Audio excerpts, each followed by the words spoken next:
Hey, welcome to the Mind Hacking Happiness Podcast. My name is Sean Webb. Today we're presenting day 22 of our 45-day Mind Mastery 101 course. We're in the meat of the course now, so check this stuff out. You're going to love it. If you want complete access, forever access to this course, go to mindhackinghappiness.com, sign up for it there. It's $0. And if you get somebody to send or mention you in the forums of the website that your name here sent me, then they're entered to the drawing and you're entered into the drawing. And for every person you can get to do that, you're entered in multiple times for a $100 Amazon gift card at the end of the course. So check that out. Here's day 22. Hey guys, welcome to day 22 of the 45-day Mind Mastery 101 from Mind Hacking Happiness. How you doing? How did yesterday's homework go? Because I wanted you to do that specifically yesterday before we got into today's lesson so that you could do that journaling homework as a clean slate. If you recall, I asked you to journal about your fear. And I gave you a couple of prompts. And if you haven't done yesterday's homework, stop now and go back and do it. For the few of you I just burned on, I'll just skip this one. No, you can't skip any of the homework or you're not going to be a mind master. You're not going to be a master of your own mind. You can't skip any of the homework. It's the exercises that get us over the hump and get us to mind mastery. Okay, now that we have that out of the way, how did it go yesterday? Were you interested in finding out what your subconscious would spill out onto the piece of paper when you asked it to talk about your fears? Because what we're going to learn about today, and the reason I wanted you to do it yesterday before we got into today's content, is that I wanted you to do it without any extra influence. Because you're going to learn about the specifics of fear today, and I didn't want those ideas interrupting your flow yesterday of, how does that equate with the definition and yada, yada, yada. Because you're going to learn about the emotion groups and severities of emotion today, and specifically how your fear works.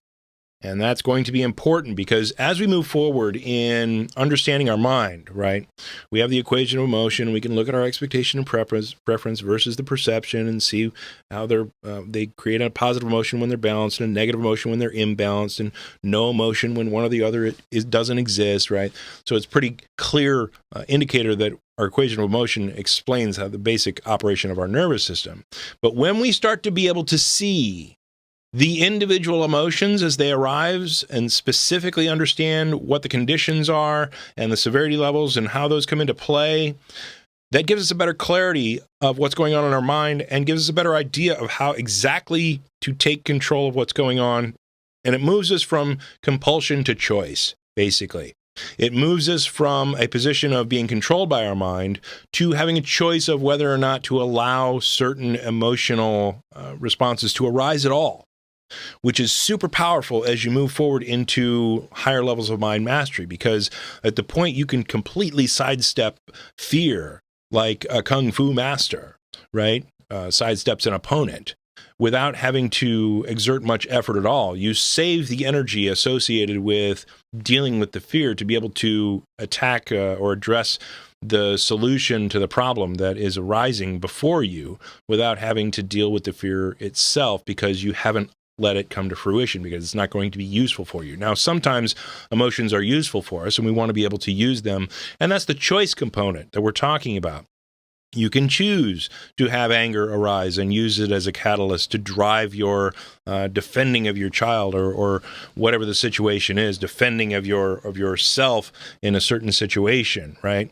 We want to be able to have the choice of deciding what emotions to let come to fruition and what emotions not to, and also have the choice of letting the positive stuff flourish freely.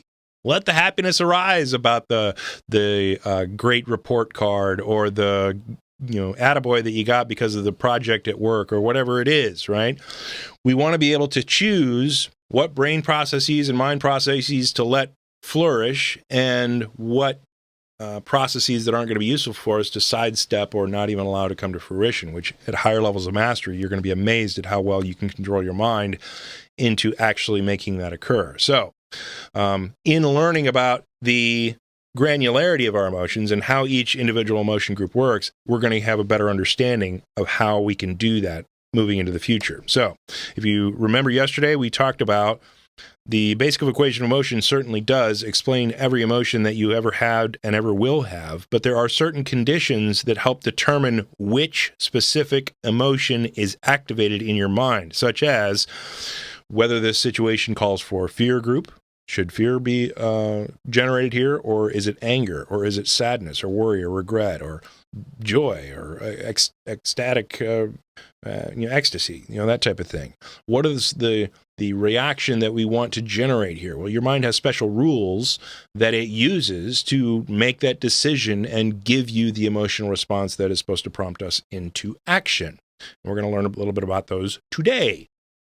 So, first thing you need to know about emotions is that they're grouped into emotion families, and each emotion family has multiple severities. Now, I divided these into 5 severities. It could be that there's 15 levels of anger and 12 levels of fear. Basically, we're talking about the subjectivity of the words that we use. For instance, today we're going to learn about fear being a low-level fear being nervous, and then maybe anxious, and then up through, extreme fear, panic. Right? Well, these are all subjective words that we use to talk about the different severity levels of a certain emotion group.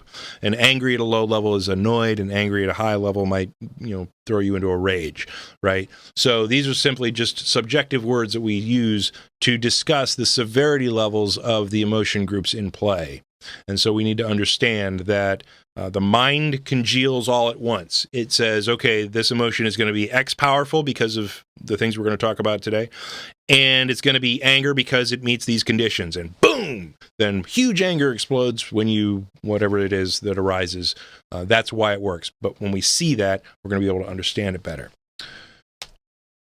So now you can see that with just a few additional rules connected with our equation of emotion, our one equation of emotion can create dozens of emotions, right? So if you can put a couple of conditions on the situation and say, okay, well, now it's going to be fear group, right? The equation of emotion, well, now it's going to be fear group. And then boom, let's select a severity. So we've got 5 here, and then we've got 12 or 14 or 20 groups. Well, now we're up to 100 potential emotions that could be generated by the one equation of emotion model.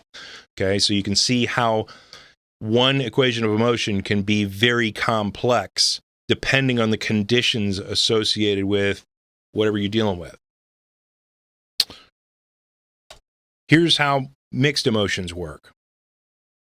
In a situation where you're angry about something, you're simply angry about it. But let's say there's more of a complexity to the situation. How do we become angry and sad, or angry and happy, or sad and happy? Those weird mixtures of emotion that occur, out of the blue sometimes. Well, the answer to that question is multiple equations of emotion get piled up at once based on the different perceptions and the different expectations or preferences that can occur simultaneously. So let's take the easy example of we want our team to win the game, but we want a good game to occur, right? So we want our team to go to the championship, win the championship, and we'd love to have the other team give us a good fight, right? Well, in the event that doesn't happen, our team wins the game and it was a blowout, we can have a mixed emotion about that situation. We have to process 2 equations of emotion simultaneously. One where our team won the game, which is a balance, which creates a positive emotion, and one where it was a blowout and we just killed them. And so our expectation or preference of wanting it to be a close game is imbalanced with the fact that it was a blowout, and we're feeling a little sad or disappointed associated with that situation. So we've got one event that creates a mixed emotion scenario based on 2 equations of emotion playing out simultaneously to create a very complex situation. Let's take it a little deeper. The divorce of a middle-aged woman.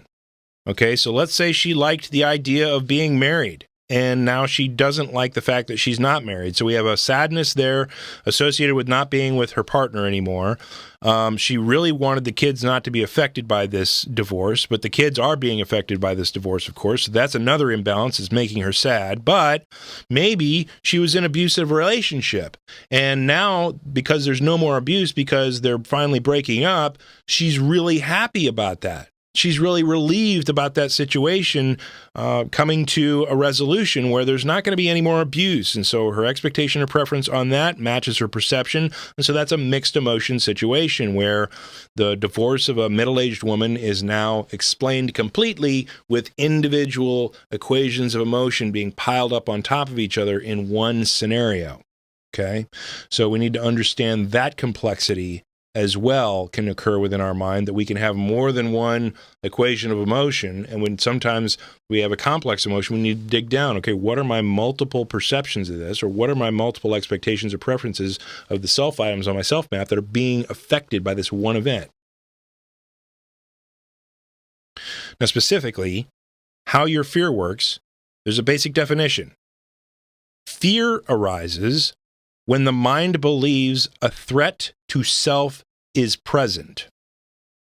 And of course, the level of severities are noted below. You're concerned, you're cautious, you're afraid, terrified, and then up through panic. But anytime, and this is a universal definition, anytime that a self item comes into potential danger, fear arises. And the critical understanding here is that your mind believes the threat to be true. So now we understand our particular fears with this single definition of the equation of emotion, right? Understanding self in this new way gives us a whole new level of understanding each instance we have of fear.